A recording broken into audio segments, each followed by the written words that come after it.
I'm over here now. Let me go call my friends. I'm over here now.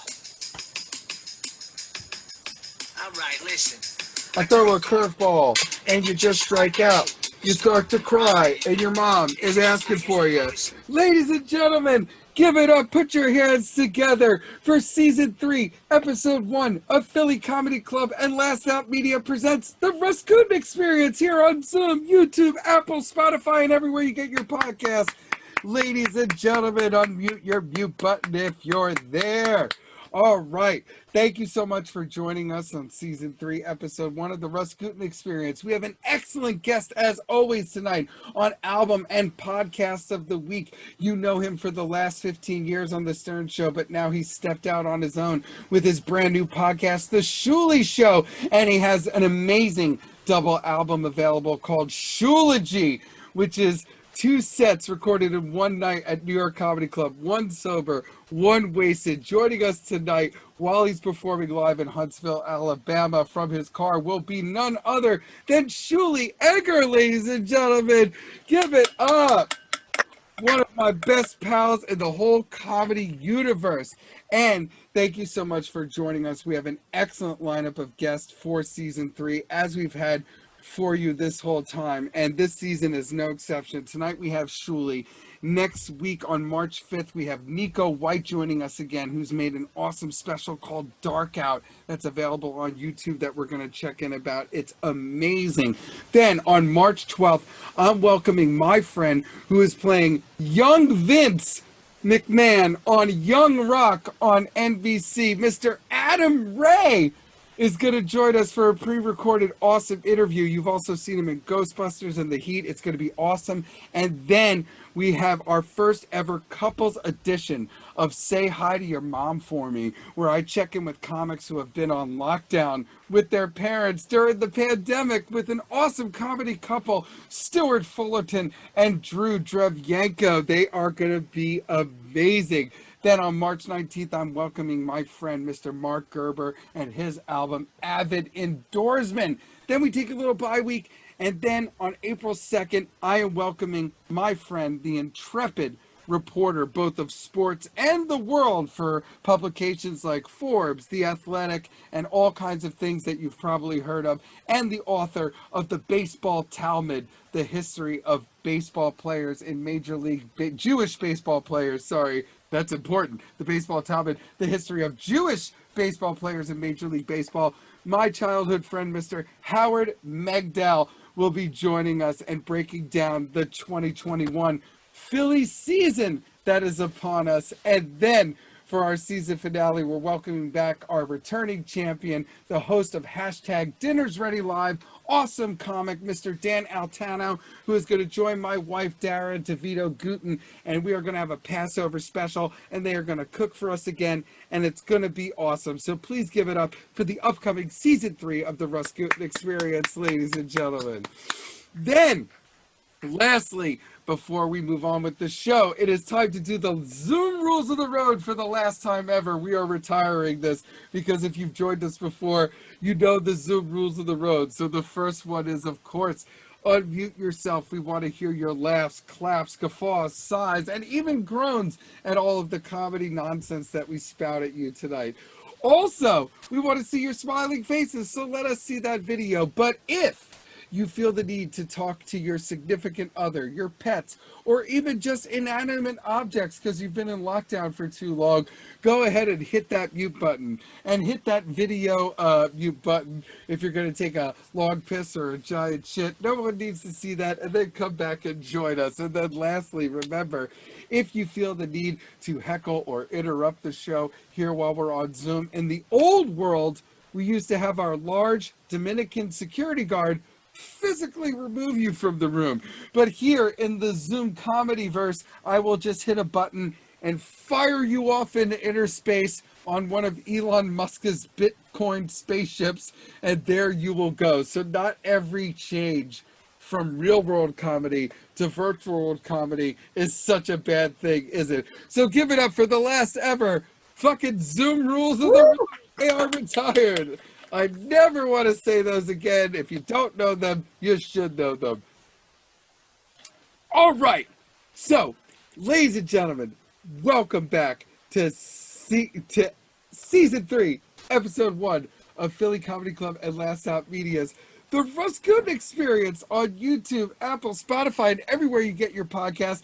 And it is time for your favorite segment of mine, QUARAN-BITs, where I share with you what's been going on with your Papa Russ in his lockdown, quarantine, pandemic situation that we all find ourselves in. So, we've been on a little bit of a break, everybody, and I realized that there was a moment that I realized that my wife and I had been in lockdown in the suburbs for way too long, okay? Because it was just a few months ago, it was fall, and the leaves were everywhere, okay? The leaves were everywhere. It was a leaf apocalypse, okay? We have 2 oaks and a sycamore. It was just amber and burgundy and pumpkin spice latte as far as the eye can see. As beautiful as fall is, the leaf apocalypse. And my wife and I, it was just Wednesday morning, typical Wednesday morning in lockdown, and we just thought that we heard the leaf-sucking truck coming down our street, okay? Now, if you city slickers out there don't know what the leaf-sucking truck is here in the suburbs, it is this awesome, giant garbage truck-looking thing that's got this long, elephant-looking truck vacuum thing on the side of it that just sucks up all the leaves. We call it suckalophagus, okay? And it just sucks off all the houses on the street, just like your mother in grade school. Zing, pop, bing, boom, okay? And we call it suckalophagus. Okay, this thing is fucking amazing, okay? And my wife and I just thought we heard suckalophagus coming down the street, and we bolted to the window to watch it, like kids on Christmas when Santa comes by in the fire truck, you know what I mean? We were so excited. I was like, oh my God, Dara, do you think they will hand out lollipops? You know, it's the Macy's fucking Day Parade when Suckalophagus comes by. We might as well have set up a lawn chair and had snacks and made signs with glitter, okay? Because it was a big fucking event, okay? And we're so excited, and all of a sudden, we're watching Suckalophagus come down the street. It's sucking off all the houses on the block, just like your sister, bing, zap, boom, okay? And it's coming up to our pile, and I look over, and all of a sudden, I notice that we have a stick in our pile of leaves. And my wife and I have the app from the township, and they are very clear in their instructions. They're very explicit. No sticks, motherfucker, okay? They email you. They send you text notifications. It's a whole thing. They're explicit, okay? And I see this stick, and I'm like, it's going to be fine. It's going to be fine. It's going to be fine. And all of a sudden, Suckalophagus stops mid-suck in front of our house, in front of our stick. And I am freaking out. It stops right in front of our house, and I just ducked under the window, so ashamed and afraid to be scolded via eye contact by the leaf-sucking man, you know, by the captain of the USS Suckalophagus. I'm going to be court-martialed by Starfleet, by Suckfleet. I'm in the biggest trouble, you know, and I went into full Jew anxiety panic attack mode. I was like, oh my God, Dara, what if he has to get out of the truck and move the stick? I can't live with that kind of shame. Oh my God. What if Captain Kirk of the USS Suckalophagus and his crew determined that this stick is small enough for them to suck up without incident, but their math is wrong, and it sucks up our stick, and it backs up Suckalophagus. We break the fucking suck truck. We're going to be on the do not suck list, Dara. And she's like, Russell, calm down, stop, think, adapt. I was like, fuck that, Dara. We're going to be on the do not suck list. You don't want your family to be on the do not suck list. You want your family to be on the do suck list. Please do suck our house off. Suckalophagus. I already mentioned to you guys, we have 2 oaks and a sycamore. Have you ever seen the size of the leaves that come off of a sycamore? Everyone, you city slicker motherfuckers at home, each one of them are the size of a Kia Sorento. I swear to God, okay? So we need Suckalophagus to come by our house. We can't be on the do not suck list, okay? So long story long, luckily, Captain Kirk of the USS Suckalophagus and his crew did determine that the stick was small enough. They sucked it up. I did not back up the suck truck. I didn't break the suck truck. And the Suckalophagus sucked off our house just like it sucked off all the other houses on the block, just like your mother, as I hope it will suck off our house for many years to come. So give it up for Suckalophagus, ladies and gentlemen. And also, I want the township to know that going forward, I will be much more vigilant about the stick situation. I will be sticktulant. Fuck you, comedy. I can say whatever I want. It's my show. So give it up for Season 3, Episode 1 of Philly Comedy Club and Last Out Media's The RUS GUTIN Experience on YouTube, Apple, Spotify, and everywhere you get your podcasts. Ladies and gentlemen, give it up for Papa Russ. Go Phillies. All right, ladies and gentlemen, thank you for joining us. We're back, and it's Season 3, Episode 1 of Philly Comedy Club and Last Out Media's The RUS GUTIN Experience on YouTube, Apple, Spotify, and everywhere you get your podcasts. And it's time for another edition of Album and Podcast of the Week. It's a joint segment, and this week we have an amazing guest. His double album, SHULOGY, which is 2 sets recorded in one night at New York Comedy Club, 1 sober, 1 wasted. You know him from the last 15 years of being an amazing cast member of the Howard Stern Show on Sirius, and now he has stepped out and moved out on his own from Astoria to Alabama, and he has the most amazing new podcast, The SHULI Show, that you could subscribe to, that has just absolutely taken the podcast charts by storm. Over 600 5-star reviews so far, and it's only been up for a few weeks. And tonight we're going to play a clip from his Wasted album, from his double album SHULOGY, and then he is going to join us for an interview live from his car, because he's opening for TJ Miller in Huntsville, Alabama at Stand Up Live. So please, ladies and gentlemen, put your hands together for a clip, one of my favorite bits to watch, listen to off stage of all time, from SHULI Egar's album, SHULOGY. Give it up. Middle seat on a plane, ladies and gentlemen. Put your hands together. One last story, we're out of here. I'm so shit-faced right now. This is ridiculous. I don't even know what I'm saying. I'll tell you one thing. Oh, great. All I've been doing is new stuff. This whole album's ruined. This is all... No, I'm kidding. I love you guys. Thank you for coming out. I think, listen...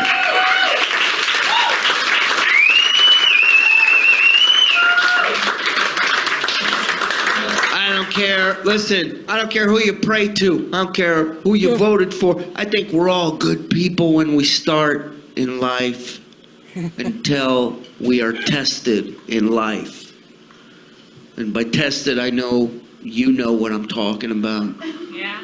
Yeah, having a middle seat on a flight. That's a test. Especially if you get there before the other 2 assholes show up, right? Because now, I don't give a fuck who, you could be a priest, but everybody coming down that aisle, you're shit talking in your head. I don't care. You're just sitting there going, no, no, no, no, no, no, no, no, no, no, no, no, no, no. Is he wearing sandals? Oh my God. What is that, eczema? Oh, Jesus. And I'm sitting there doing that, and then my seatmates show up. Orthodox Hasidic Jewish couple. No worries, my people. I got this. I got this. I turn on the charm right out the gate. I tell him, I go, you two look very happy together. You probably have a lot to talk about. So if you two want to sit together, I'm fine with the window or the aisle. Right? That's some smooth shit. And she looks at me and she goes, I prefer the window and he likes the aisle.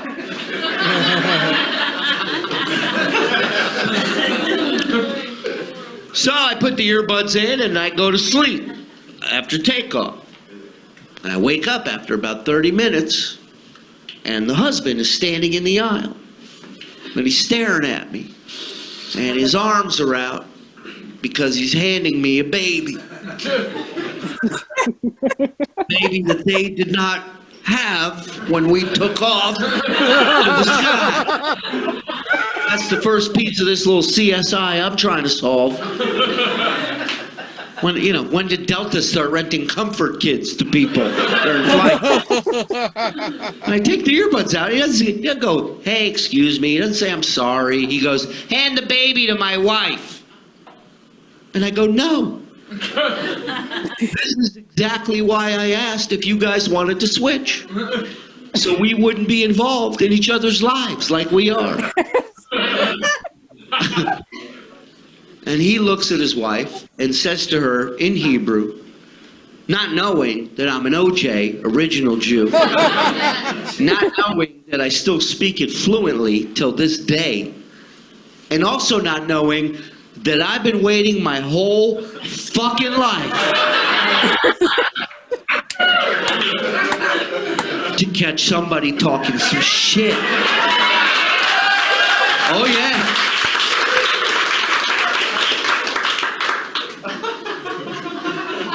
So he says to his wife in Hebrew, he says to her, Zelamani soneotam, which translated to English means, that's why I hate them. Whoa. Right? At first I was like, whoa. And then I was like, what are you mistaking me for? Exactly. You know, I'm not an Asian math whiz sitting in between you two. Pretty simple math. And then I realized I gotta answer this motherfucker back in Hebrew, right? Right.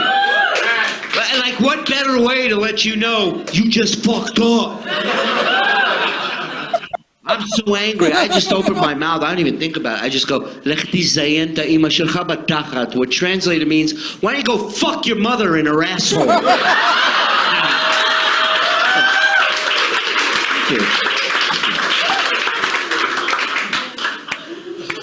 Did I jump a couple levels? Yeah. I'll give you that. You know, I'm not a good waker-upper, right? You give me a cigarette before you throw a kid in my fucking face. How about that? I'd never used that phrase in Hebrew before. In English, you know, I drive in New York, so I fucking throw that out twice a week.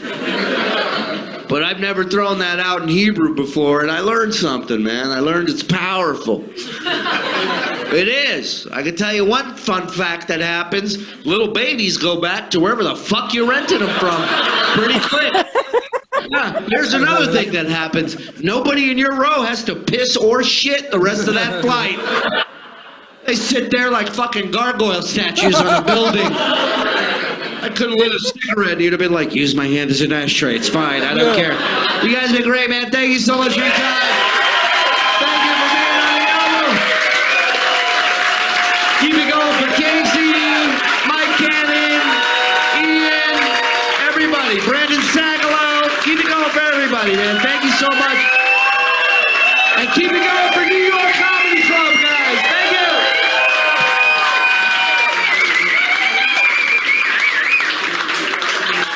Shuli Egar, everyone! Now, Shuli is running slightly behind because he has to run up and close the show that he's on. So I am going to click another clip from Shuli. He just has to go up and say goodnight. This one is called Butterfly Farts. I don't remember this one. 8 years. Enjoy. 2 kids. You play video games? You look like a gamer. You do, right? You know how I know? I play video games.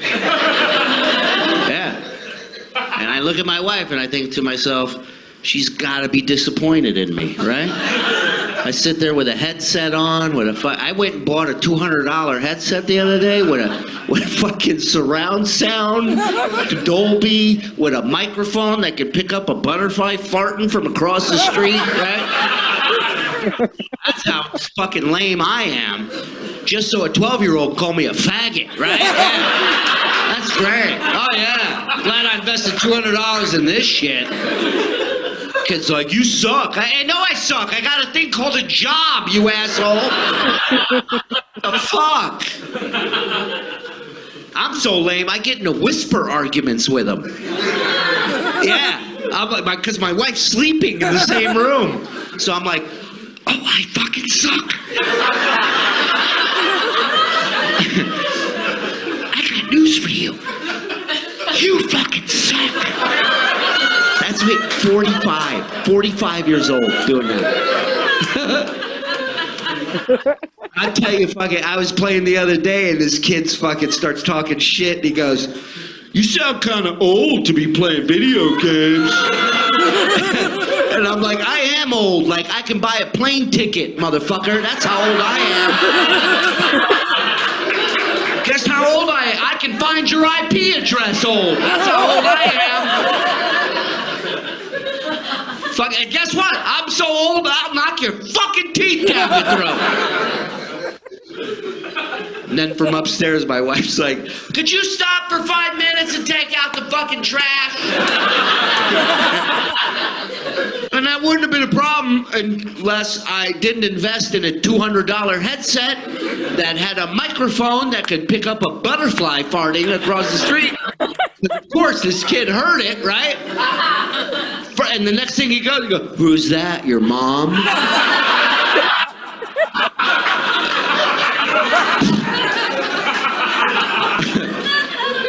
I was like, kinda, yeah. Kinda is.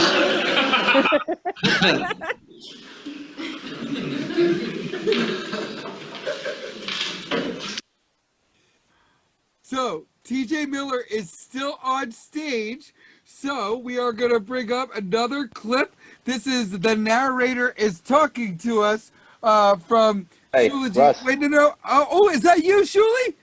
It's me, buddy. Oh, we did it! Ladies and gentlemen, please give it up. Yes and no. No, yes and no? Yes and no. He's still on stage, but I feel bad that you're vamping, and so I'm here at the club in the back of the house, getting on right now, so at least I can jump on with you and talk to you for a little bit. Can you hear me all right? This is great. Yeah, no, and it's almost like a radio show. We can go to another clip when you go back on stage, and then we can go back to you. How does that sound? Sounds great to me, pal. How you been? Oh, I've been really good. It's amazing. Your story is amazing. So, ladies and gentlemen, give it up for Shuli. Woo, Shuli. You guys should just keep playing clips. I'm not going to be funnier than those. No. I mean, listen, you've never sounded better. I mean, it's just amazing. The album is awesome. I got to listen to all of it at once the other day. I know a lot of the stuff, but the stuff I hadn't heard and the moments that are off the cuff are absolutely... the second show was definitely a lot looser than the first, that's for sure. Oh, Jesus. Well, I was just going to say, it's interesting to hear the same joke done twice, but 2 completely different ways based on the frame of mind that I was in. And the frame of mind, you could tell that the openers were in the room. I know other comedians' laughs, so I was like, oh my God. I mean, when you say, talk about a room cooking, that room was cooking with fucking grease, my friend. It was great. It was great. So this is what I wanted to ask you. Actually, I'm going to change up the first question a little bit, but in terms of the material on Shuology, which, like we said, is 2 sets in one night, 1 sober, 1 wasted. And again, I think it's just like, how did nobody ever do this before you? That's just such a genius idea. But my wife had a great question that she proposed that I asked you, which is, which do you think you were better, sober or wasted? I like the wasted version better just because it's not as polished and Oh. and it's relaxed, and you know, I'm talking to people in the crowd, and Oh, yeah. I'm doing bits that weren't supposed to be on the album, you know. Okay. Like but they're both really good, but I personally feel more comfortable with a good little buzz on. That was more wasted than I go up on stage, for sure. Yeah, no, but that it was definitely a the whole 9 idea. o'clock a kiss vibe, my friend. That's where we played in Atlantic City. What a crazy situation. So you had that energy, you had that everything, everybody, we're all ready to go out after. I just absolutely loved it. So this is my question. How easy or hard was it to convince New York Comedy Club to let you do this on purpose? I mean, it wasn't difficult. Emilio is, you know, that's my home club in New York. I love that club. I love the people that run it. Everybody from Amy to Scott to Emilio to all of them. They have such a great club, and it's without a doubt pro artists. You know, they support and comedians like I've never seen before. They're developing. I mean, it's a farm system that's developing such heavy hitters, man, that are going to be big names in a few years, and some of them already are. So for them, like, it was my dream to record at their club. That was my spot in New York. I loved it. Well, yeah, and I performed at it when I was like 19 years old. I mean, it was falling apart. What they did to it and for it, and even someone like Eagle Witt, who was going on late night after me, and I mean, look at that kid. He was in that picture I posted of us today. I mean, they called that shot years before, and he's going to be like the Troy Polamalu of comedy. I remember seeing him do the check spot one night, and I took him on the road with me. Like a week or two later, I took it because as soon as I saw him, I was like, "This kid's amazing. He's really good." People just love him. There's something about his smile. My wife has seen him live. There's something about him that you just instantly feel like you're hanging out with him. He's just like, he's this, I don't know, ethereal being in a way. I don't know how to describe it. But this is what I was going to ask you. Now, Shuli, speaking of which, I've been lucky enough to work with you in New York, in Philly, in Atlantic City, okay? And over the last 5 years, the first time I worked with you, former guest on the show, James Mattern, a.k.a. the Commissioner of Comedy, a.k.a. Bubba, he put in a good word for me. And you and I, are you about to go back on stage? No, I'm good. Oh, okay, cool. And he put in a good word for me, and you and I hit it off from the jump. So it was comedy kismet, and we've been cool ever since. And as a host and MC, the thing that I like about you is your sort of ease on stage. You sort of stand right in the pocket, whereas I run around like my head's on fire, like a chicken with his head cut off. You stand right in your spot, right in the pocket, and you're just a machine. And your material lands with every kind of audience we've played to, and you have so much of it. So my question is, with Shuology being a double album, was it still hard for you to sort of make the final cut, decide what makes the final cut of the album? Yeah, one, it was difficult just because you're married to these bits, but the other part that makes it difficult is having to listen to yourself over and over again. And there were days where I'm just like, can't I just let somebody else make this decision? I don't want to, I'm tired of me. But I don't mean to interrupt. He's closing up here in about a minute. So I'm just going to jump off for a second. And then as soon as I'm done closing the show, I'm coming back to you from my car, peace and quiet. I'm all yours. No, this is great. As a matter of fact, why don't would it be a good idea? Maybe I play another Shuli clip. Would everybody like that? Yes. Yeah, I would think love that. that. Would be great. I think that would be absolutely incredible. So let's do that. And I wanted to end Ready Player One are two of my favorite movies. So I can't believe that you're even there. Watch Real Good Down There, or the narrator is talking to us. Narrator's a good one. Yeah, let's do that. Let's do that. I love that one. Okay. Enjoy, ladies and gentlemen, and he'll join us in a second after he closes. I get pressure to quit smoking pot from my wife. Oh, this is it. And I don't blame her. I mean, there's signs. I smoke every day, and there's signs that maybe I should tap out for a little bit. You know, I had the munchies the other day. I'm in the kitchen trying to open this box of cherry pie. And after like 2 minutes, I step back and I reassess the situation. And that's when I realized it's not a box of cherry pie at all. It's a box of Reynolds Saran wrap.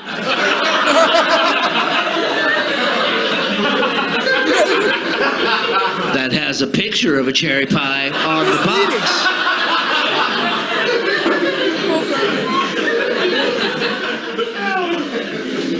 I mean, you gotta be really high to think any part of a pie, no matter how you cut it, is gonna fit in a saran wrap pie. That's one sign. Maybe I should tap out. I don't know. I'm thinking about it. I did it. There's stuff that I'm gonna miss. You know? There's stuff that I already miss. What I really miss, I miss getting stoned. This is back in the day. I would get stoned, and I'd be up super late at night, and these fucking infomercials would come on, and these guys would scare the shit out of you to buy this stuff. They'd just scream in your face. You know, Billy Mays was the greatest You guys remember Billy Mays? Fucking OxyClean! Remember that? Fucking maniac. It was insane. He fucking, remember when he dropped dead? And everybody's like, did you hear Billy Mays died? And they found cocaine in his system. Get the fuck out of here. Billy Mays? The guy on TV at 4:27 in the morning? Screaming till blood vessels pop in his face about a potato peeling glove.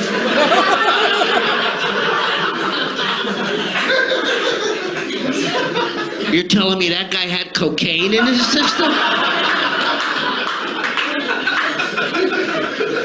Nice try, buddy. I'll wait for the medical report to come back on that. I'll tell you, in my mind, this is the scenario I have in my mind of Billy Mays. He'd be in his dressing room, right, with a line of cocaine on his dresser that would go all the way out to where they need him to stand on the set, because somehow that's the only way they get him there, right? And he'd be in the dressing room just waiting for the knock, and nobody knows why, but he'd be in Olympic sprinter starter blocks, just cocked and loaded, ready to go. And then the knock would come. They'd be, Billy, we need you on set. Let me tell you about Jupiter Jack. Can you hear me? In other planets, we can hear you, brother. Shocking. His heart exploded? Wow, I didn't see that coming. Shit like that I already miss. Especially fucking hanging out with my idiot stoned friends and you know, getting so high we get locked into a goddamn cheetah documentary and we can't move. Especially when the narrator's talking to us. You know, every fact is right. The cheetah is the fastest animal on Earth.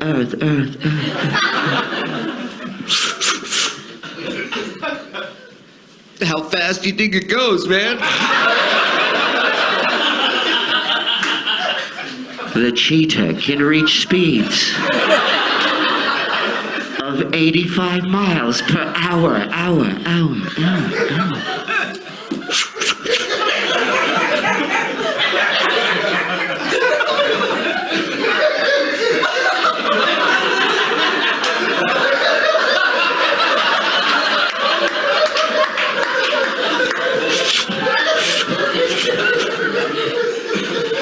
You drive a Hyundai, right?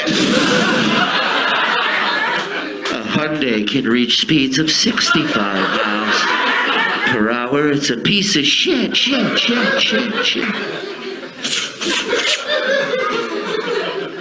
If you drove a cheetah to work, bro.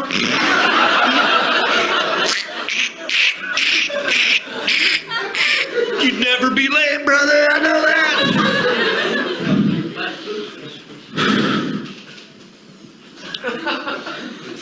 What I hated about the cheetah specials is the anti-pot commercials in between the special that would fucking scare the shit out of you when you're high. 3 a.m. This driver was killed in an accident because he was under the influence of marijuana. Get the fuck out. We've all driven behind, stoned. You're not setting any land speed records, okay? You're not fucking hauling at. Let me direct the commercial. I'll do it accurately. Here's the commercial. This driver hit a sidewalk. Deployed his airbag. And laughed for 12 minutes. That's pretty much it. Nobody died. He broke his glasses, but it was just really funny. You had to be there. Back to the Cheetah Show. What I don't miss is sober people fucking with me when I'm high, taking advantage of us in the vulnerable state that we're in when we're stoned. I remember having friends who just went for a pizza. It's pizza. How hard would pizza be, right? It's very hard when the person on the phone took a Homeland Security course and decides to fly up my ass with questions I'm in no condition to answer. Right out the gate, this lady's like, "What are your cross streets?"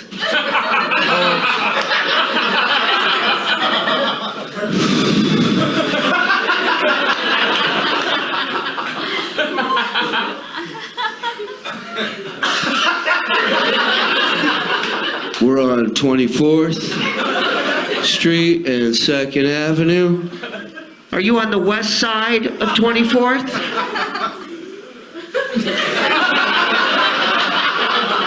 I don't fucking know.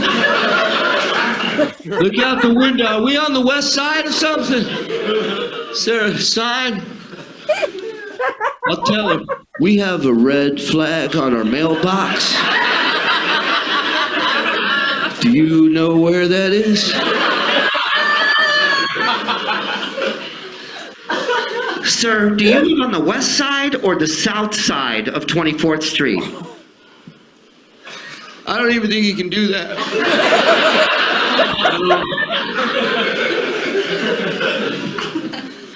I'll ask her. What side do we need to be on to get the pizza from you?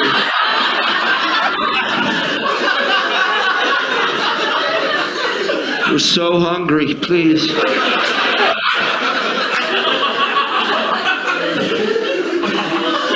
My friend Leon showed up. He's got a cheetah. We'll be there in 30 seconds. See how we did that? See? Wow, I am drunk. You know how I know I'm drunk? That shirt's starting to look good. I'm like, I'd wear that. I'm like, I'd wear that. All right, ladies and gentlemen, he is back after closing the show at Stand Up Live in Huntsville, Alabama. Ladies and gentlemen, Shuli Egar is back with us, ladies and gentlemen. Thank you for your patience, Russ. I appreciate it. Sorry about that, buddy. No, this is great. I love it. I love getting to play all these extra clips. I always used to, it's one of the ways I discovered stand-up was on the radio and satellite radio and all those great things. So this is cool because I love your album and I love all of your material. So sharing all of it is actually even better. So what I want to do is I want to pick up the interview kind of where we left off. So I'm going to sort of set the table for everybody. You and I, what I was actually, okay, so no, I mentioned that. All right. So what I was going to say is, Shuli, is that you and I know each other as comics, but I would say a lot of people do know you from the last 15 years where you were a cast member on the Howard Stern Show on Sirius, where you were tasked with shepherding and harvesting the beloved Whack Pack for Comedy Gold. Okay. You grew up listening to the show in the 80s and 90s like people like me did, but you ended up being on the show doing sketches, segments, impressions, appearances in the real world. Okay. And you gave your entire life to the show, as you know. But now you have actually moved on, stepped out on your own, moved all the way from Astoria to Alabama, and you have your excellent new podcast, The SHULI Show, which I was lucky enough the other day to get to listen to pretty much all the episodes at once, and especially the first episode, which I truly loved. It's where you told the whole story of how this came to be, and you ended up where you are, and it was just incredible. If an episode of a podcast could be cinematic, I would say the first episode of your podcast is this amazing story. So, assuming that people can listen to it or have listened to it, I guess my first question for you is, having listened to it and been inspired by it so much, what would you say has been like the best part or the most rewarding part of rolling the dice and betting on yourself? I mean, it's been the response, without a doubt. It's been the feedback from people and the support. And, you know, I didn't necessarily go about it the right way as far as putting together a podcast, planning it out, having all the shit logos, everything, all this stuff. I said, you know, I knew Howard wasn't going to talk about it. It's just not what he does. And I knew that a lot of people would want to know what happened. What I didn't know is, you know, how people felt about me on the show, because you're in this vacuum in that world where it's kind of tradition and the rite of passage for people to hate on you and to give you shit and to bash you all the time. So for all these people to come out and write, you know, wow, this is a huge loss to the show. And that's a show that was like everything to me growing up as a kid.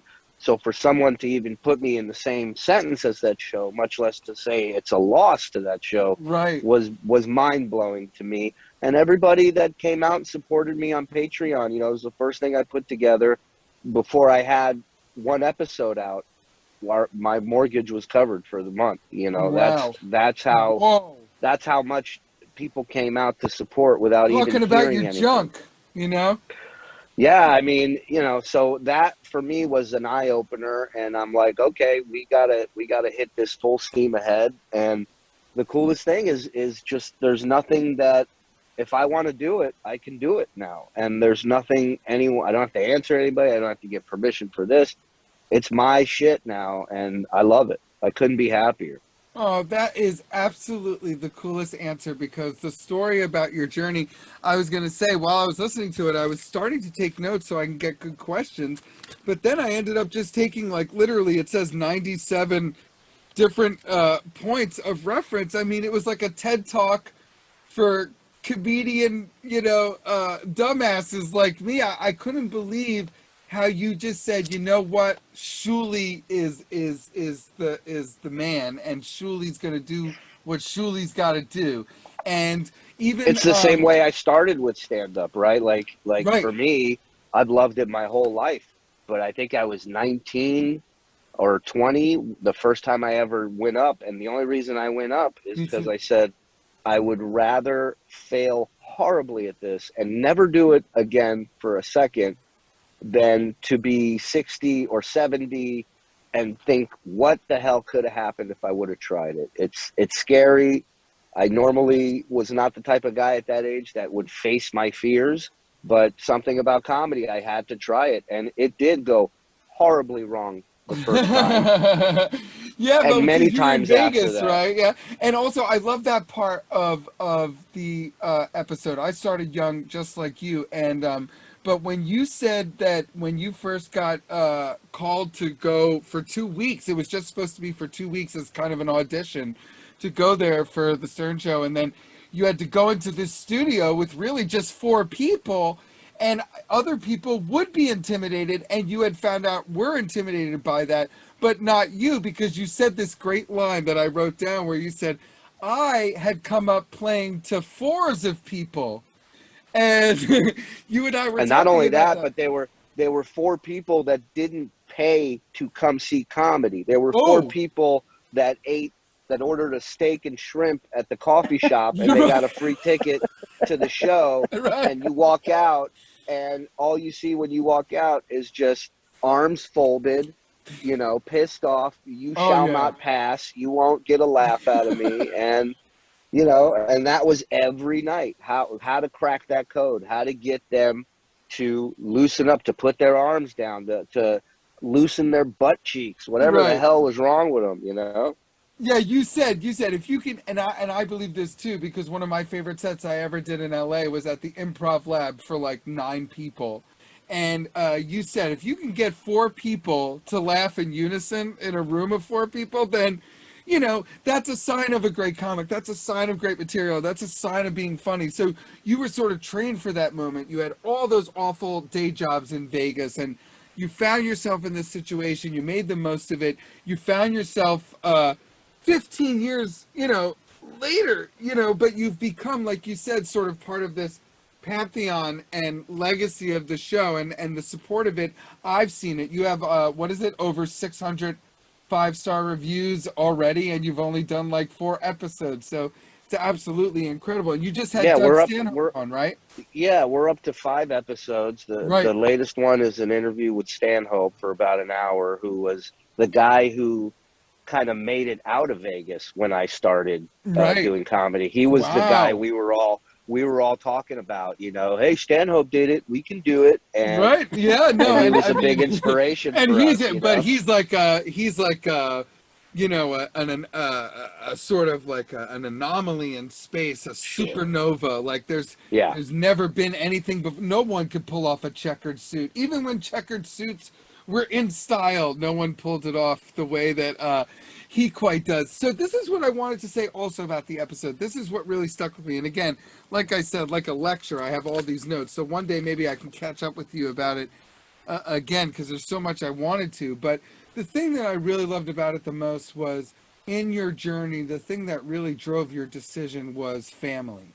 Family Yeah. being the most important thing. Wanting a better life for you, wanting a better life for your wife and your kids, not only because of what was happening in Astoria with the protests and with the anxiety that your kids feel. I know my kids feel it just from being in virtual school and just from being in lockdown. But you had the protests and then the streets getting locked down and super spreader events, and you just sort Yeah. of wanted to get out of there and you wanted this better life. But you also mentioned, as a comic, you were hustling so hard that you're gone from Thursday through Saturday, and then your family was getting you on Sunday. You were bitchy, you were grumpy from being on the road, because we do have fun, but it's a lot. And so Hey, I listen, really, you're cramming yourself into planes, rental cars, trains, right, you know, whatever it may be. Your body is so sore by the end of. And for me, I had a day job, so I was gone all day, Monday right. You're through Monday through Friday. Friday, but yeah, And then Friday, a lot of times I would just leave straight from work to the airport and fly out.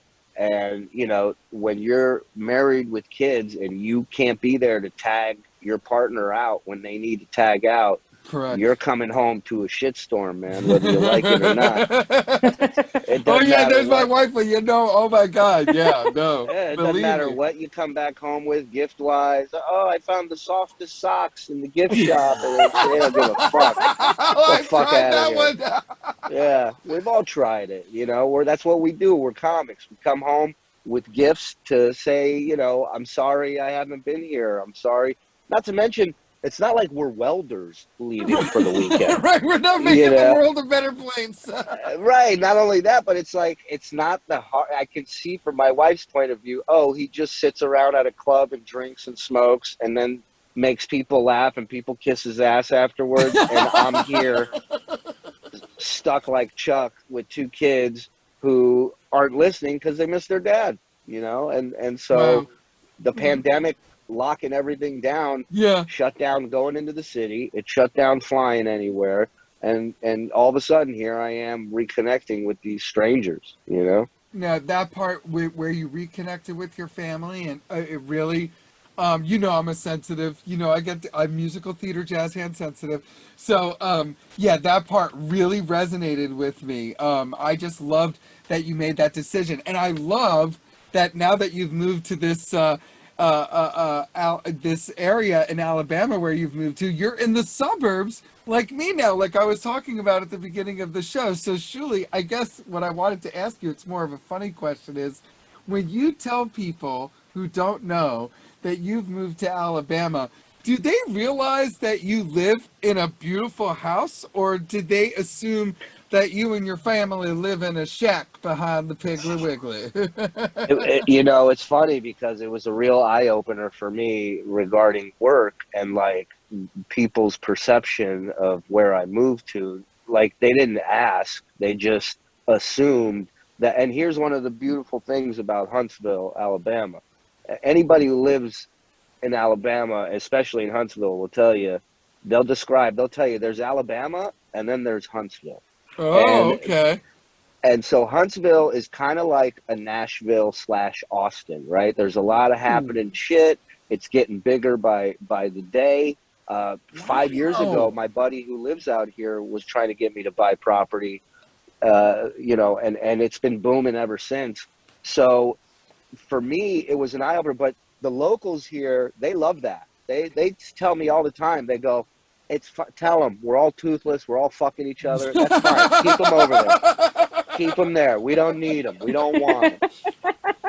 No, didn't you say on the podcast you're the most in shape guy there? You know what I mean? Like in my crew, yeah. In my you're crew an Adonis out here. I was on the road with my buddy Cassio. He's the morning guy here in Huntsville, and a funny comic, Matt Mitchell. Mm-hmm. And he, me and him were in Atlanta doing a gig, and we're in the hotel room. We ordered a large pizza, and I think I ate 2 slices. I may have not finished. Yeah, I got down towards the end of the second slice, and I couldn't do it. And he looks at me, he goes, "You gonna finish that?" And I go, "Nah, man." I go, "I'm full." He goes, "That's why you're skinny." You're making good choices, Shuli. Yeah, I tell you, it was more you hear like, a lot of bad like things about you Jews, but you're making solid decisions about your intestines and your guttural gluten zones. No, Please, being thin here is like scarlet letter out here, man. You're really outing yourself when you're in shape out here. Shuli must be real depressed. Yeah.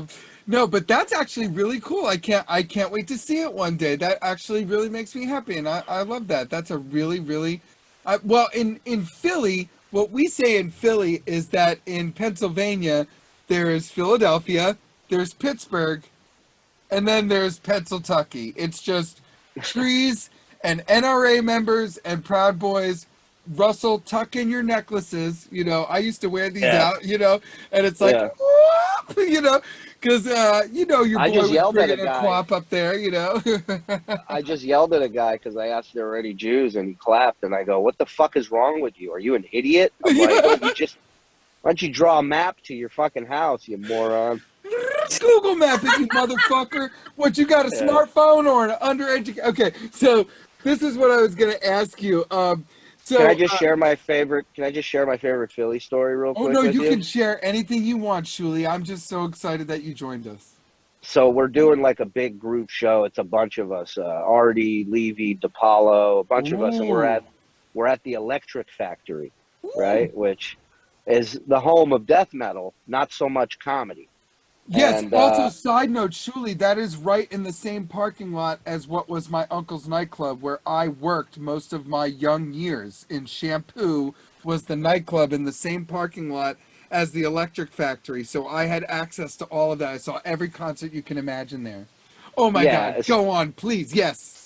So everybody's going up to a firing squad. Everybody apparently had bought tickets to scream the most awful shit at us that they could think of. They didn't care about jokes. They didn't care about stories. They were there to heckle us, all 2,000 people, right? And it's like, and I mean, I know DePaulo was up there, and he closed early, and his closing line was, "I hope you all fucking die on the way home. Good night." So I come out on stage, and and I haven't even touched the mic, and everybody's screaming, but one voice cuts through all of them, and it's a woman in the second row in a wheelchair. And I've always said this when I tell this story. If that doesn't tell you what cocksuckers Philly is, Yeah. they don't even give them the first row. They're like, I was here first. Yeah. Take your break off, back up. You know, Don't like, get in the way. Don't bother Right. people. And so she's screaming at me, this woman who I don't know and I've never met, and she's screaming at me, "You fucking suck. I hope you fucking die." And I lost it, man. I got down on my knees so I would be eye level with her. Oh, She's right, sitting right. Of down in course. her chair. And I go into the mic and I just go, "Now I know why your spine is broken." Ooh. I go, "'Cause you're a fucking cunt." And 95% of the room went, "Okay. Now Oh, this yeah, no, guy's this is, good. he's one of us. Something to say." So that's Philly in a nutshell for Oh, you. yeah, well, when I was growing up, Shuli, I'm so excited to tell you this, that, you know, Stern was on 93.3 WMMR every morning from 5 in the morning until 10 in the morning, pretty much. Right. So, and then I got arrested when I was younger in high school, and I had to be a trash man in the town I got arrested in.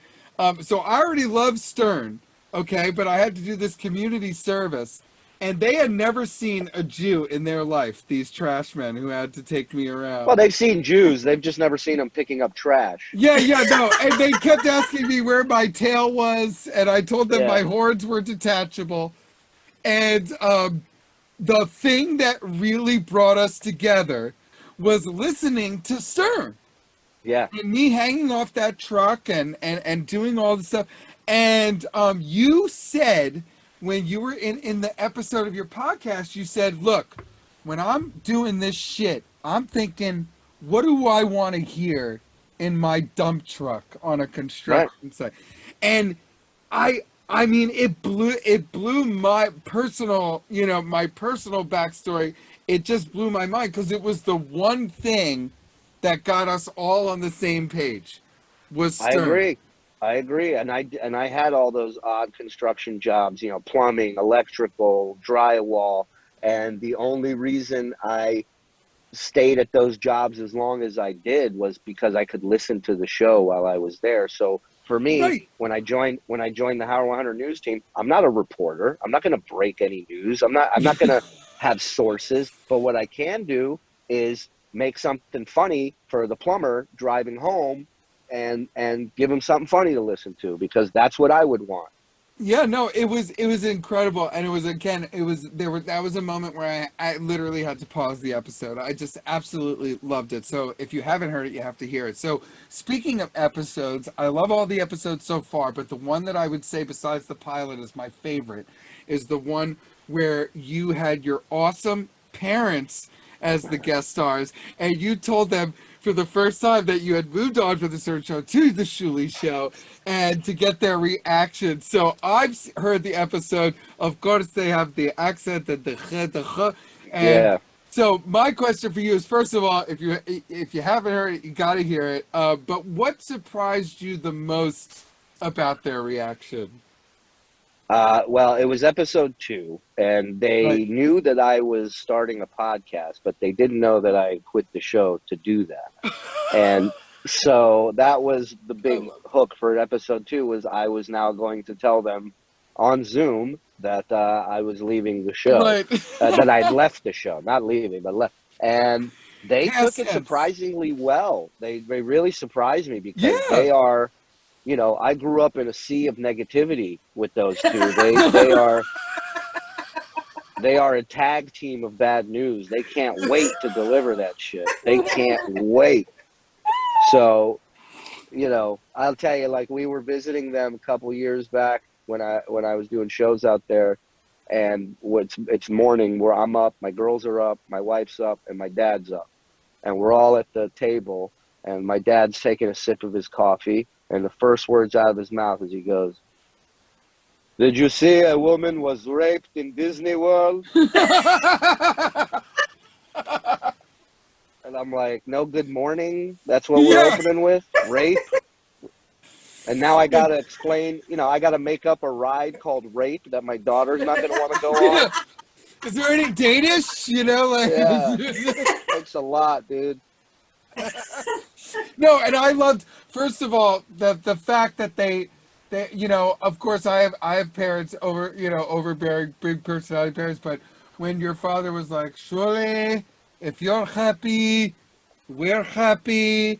You know, it was like sort of joyful. It was like that joyful moment because I think it felt like you, the host, who were sort of narrating the cuts, were like bracing for something else, and that was Oh, really yeah. great. And then This is the my same guy.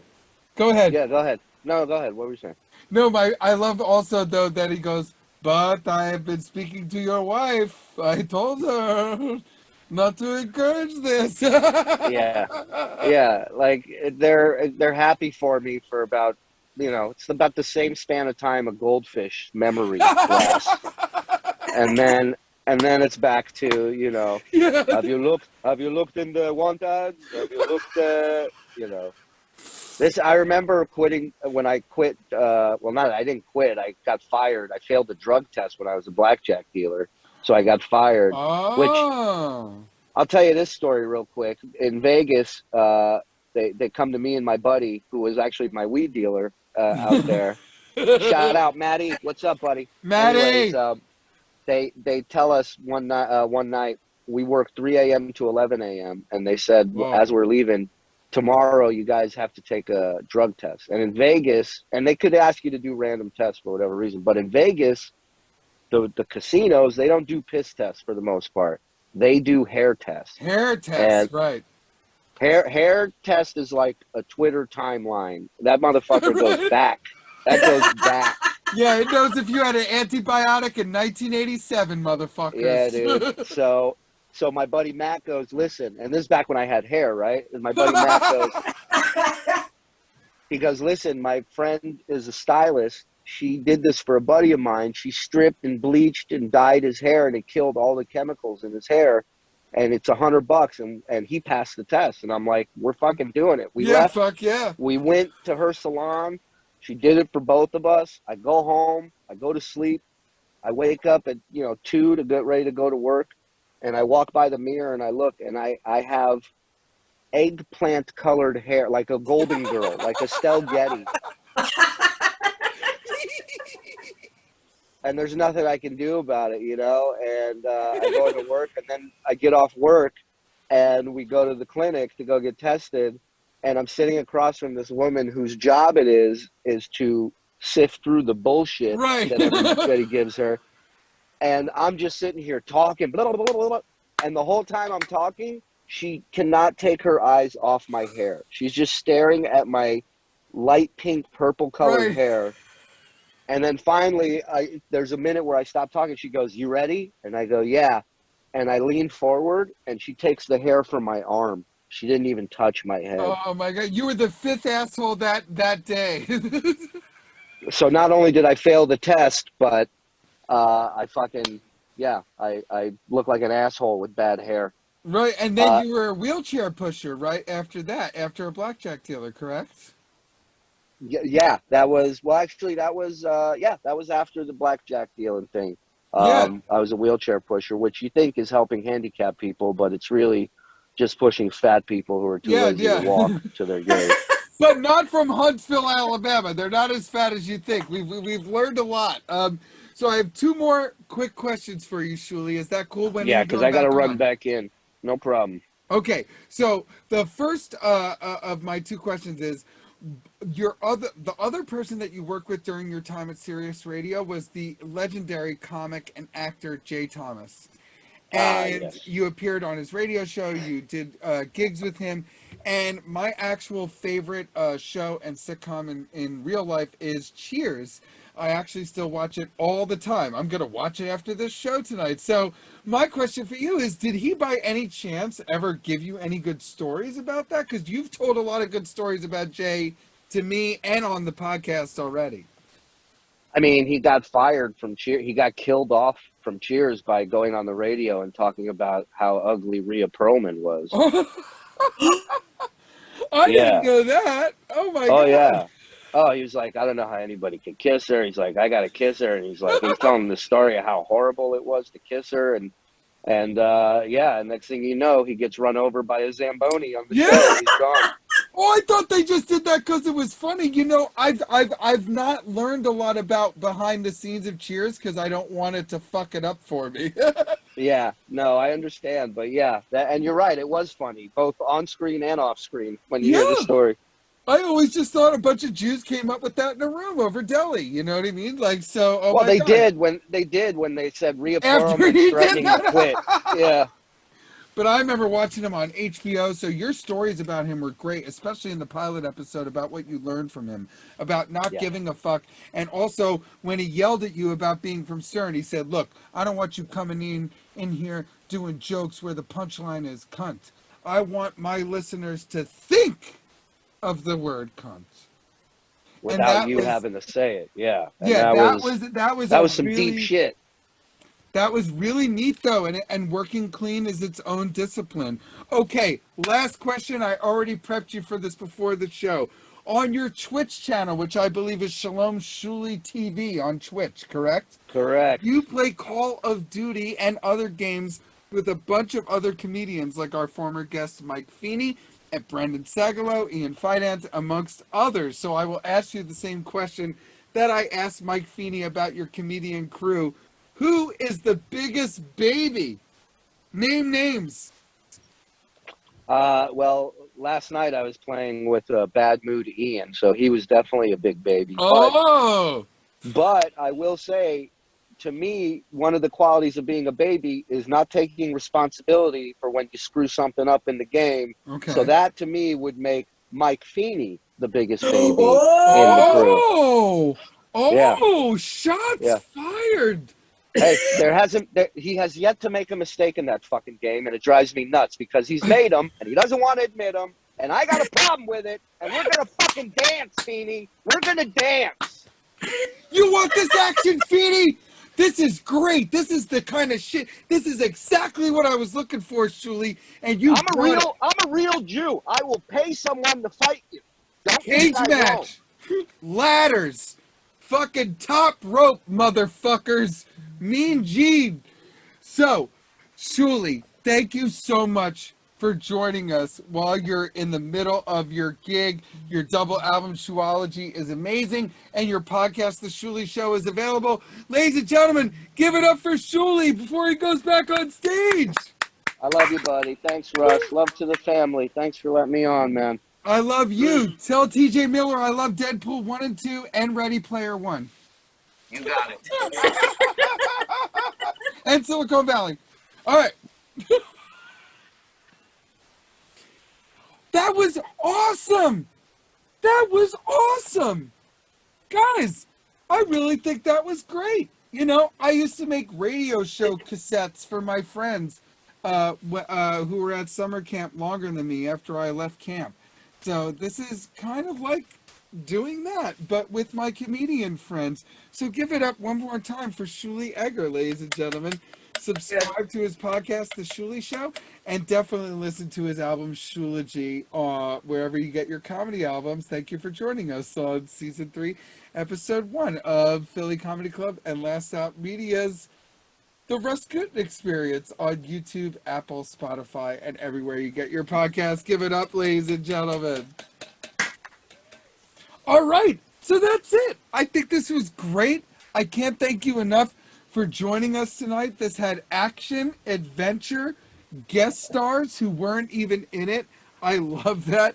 And I did not know that story about Jay Thomas because I really mean it. I don't like to know behind the scenes things about Cheers because I already don't like Diane Chambers. I do like Shelley Long, but I don't like Diane Chambers, and that's enough for me. So this was great. So thank you so much for joining us.